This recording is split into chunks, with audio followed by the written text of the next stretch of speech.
Bom dia, são 8 horas e 15 minutos, quinta-feira, 27 de setembro. Esta é a TV Senado, eu sou André Ricardo e você assiste agora ao Senado em Dia. CPI do Cachoeira pede banco de dados para acesso a sigilos telefônicos. Sabatina do ministro Teori Zavascki e greve da Polícia Federal foram alguns dos temas debatidos em plenário ontem. Veja como foi o trabalho da CPI sobre a violência contra a mulher na Paraíba e um evento realizado no Senado discute a função social dos museus. Agora, no Senado em Dia.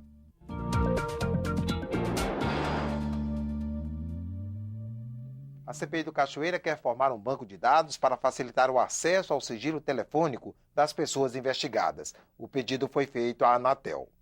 Dos 88 pedidos de transferência de sigilo telefônico encaminhados pela CPI do Cachoeira à Agência Nacional de Telecomunicações, apenas 18 foram atendidos corretamente. O restante das informações, além de incompleto, veio em arquivos que não podem ser abertos pelos computadores da comissão mista.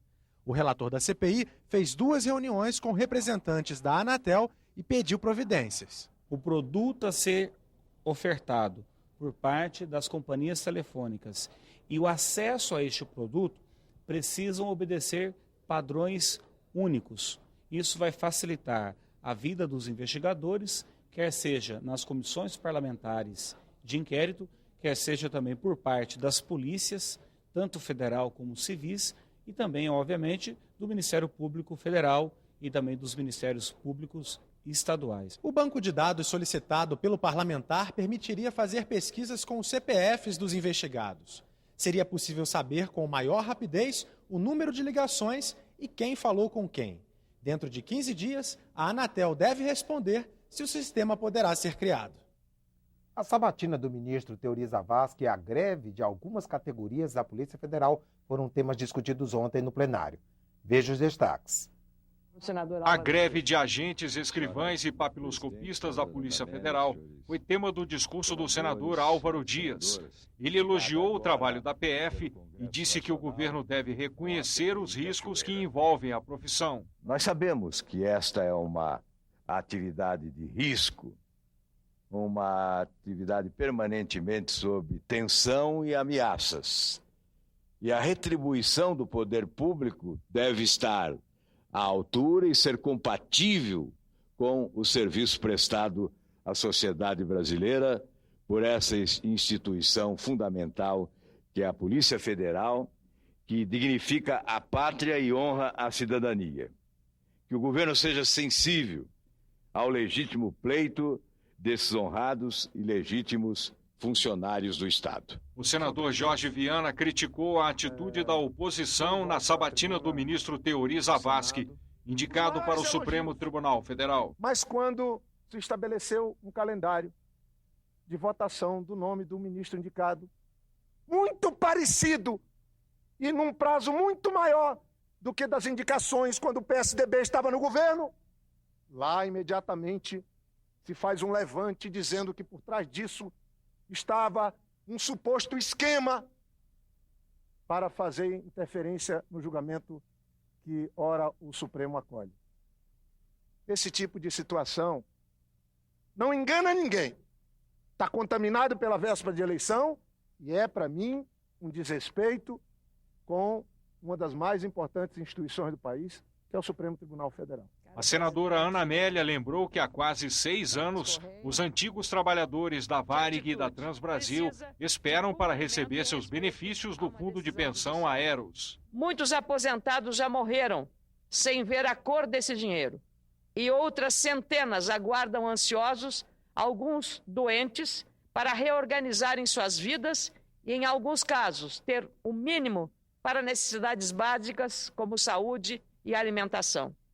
O presidente José Sarney se reuniu ontem com representantes do Fórum Nacional de Secretários Estaduais de Energia.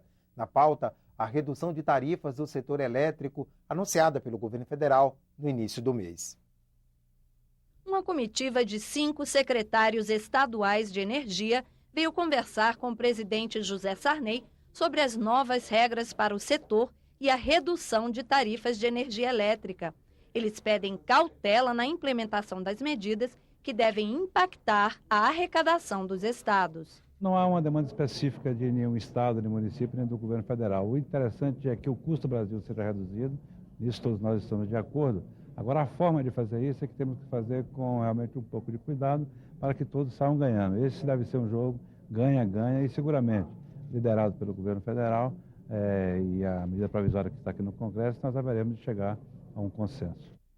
Os senadores Eduardo Suplicy e Ana Amélia anunciaram ontem que vão pagar do próprio bolso a dívida com a Receita Federal referente à ajuda de custo recebida pelos parlamentares, também conhecida como 14º e 15º salários. Esta semana, a mesa diretora decidiu que o Senado vai quitar a dívida sobre os valores não recolhidos desde 2007. O Senado considera a ajuda de custo uma verba indenizatória, mas a Receita a classifica como de natureza remuneratória e, portanto, sujeita a pagamento de imposto de renda. O Senado já aprovou um projeto de resolução que acaba com essa ajuda de custo. A proposta está na Câmara dos Deputados. Pernambuco, Santa Catarina, Rio Grande do Sul, Espírito Santo, São Paulo. Esses são alguns dos 10 estados onde a Comissão Parlamentar de Inquérito, que investiga a violência contra mulheres, já esteve. Neste mês, a CPI foi a Paraíba. De lá, trouxe um caso exemplar de combate à impunidade e a preocupação com as mulheres vítimas do tráfico de drogas. Rebeca, Raíssa, Jéssica, Brígida, Ariane.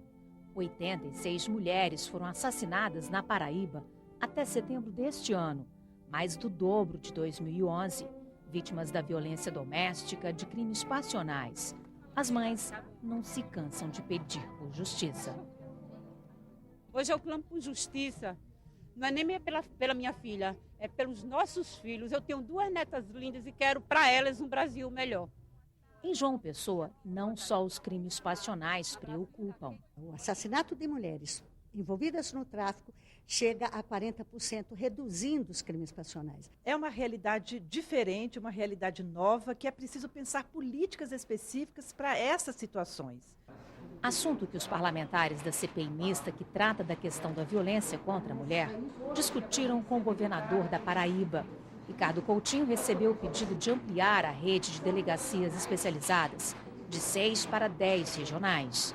E essa é uma meta que depende naturalmente da nossa capacidade de poder contratar, né? Porque você não pode abrir uma delegacia sem delegado. Mas isso nós temos concordância. A Paraíba foi o 10º estado que a CPMI visitou.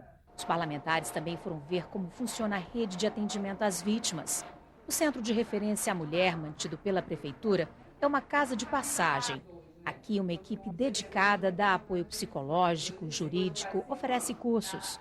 5 anos de serviço que merecem comemoração.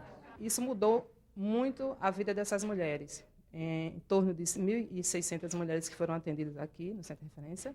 Essas mulheres passaram por um processo e passam pelo processo de superação, porque para a gente é muito importante, né, ela sair do ciclo da violência, mas também criar uma autonomia para ter força e coragem, né, para buscar os serviços de atenção, de atendimento às mulheres.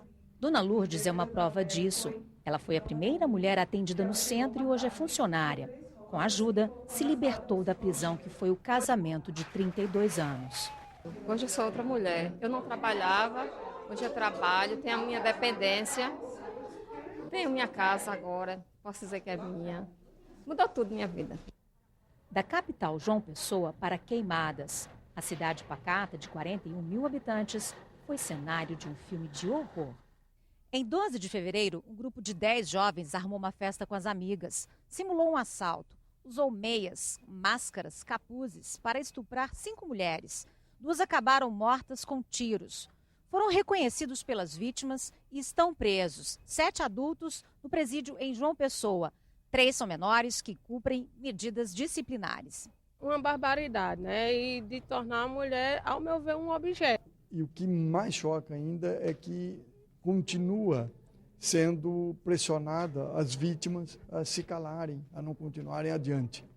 A CPI elegeu o caso de Queimadas como um exemplo de combate à impunidade.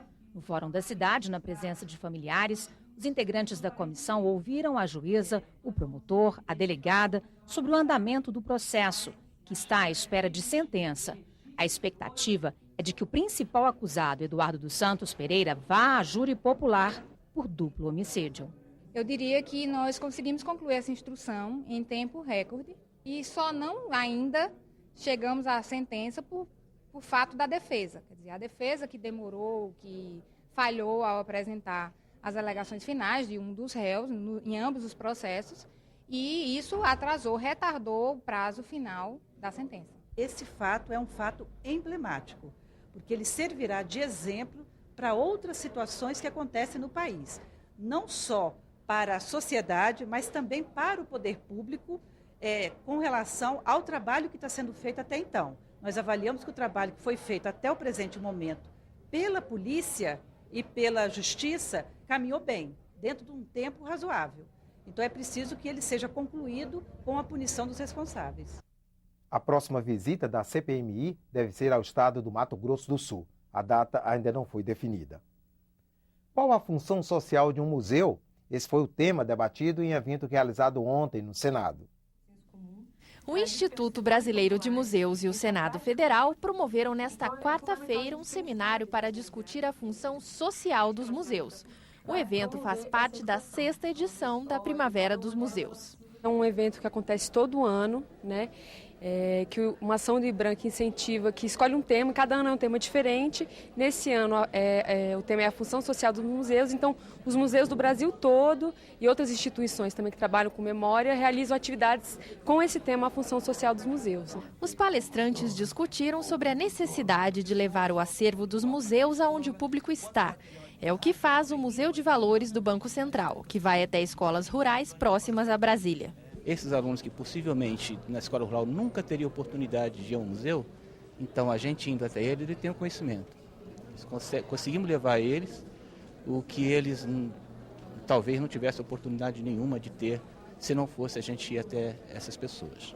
A representação das minorias também foi tema de discussões. Uma das funções sociais é exatamente combater discriminação, racismo, preconceito, né? Isso faz parte da sociedade, formar cidadãos.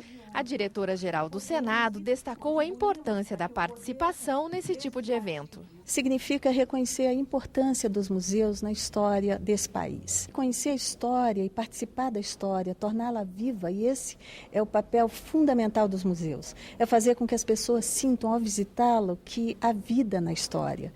E isto tem a ver com a história do Senado também. Pois é, o Senado tem um museu. Ele está aberto para visitação todos os dias, das 9 da manhã às 6 da tarde. A entrada é gratuita. O Senado em Dia termina aqui. No decorrer da manhã, você acompanha outras informações nos boletins do Senado Agora. Enquanto isso, continue assistindo a nossa programação.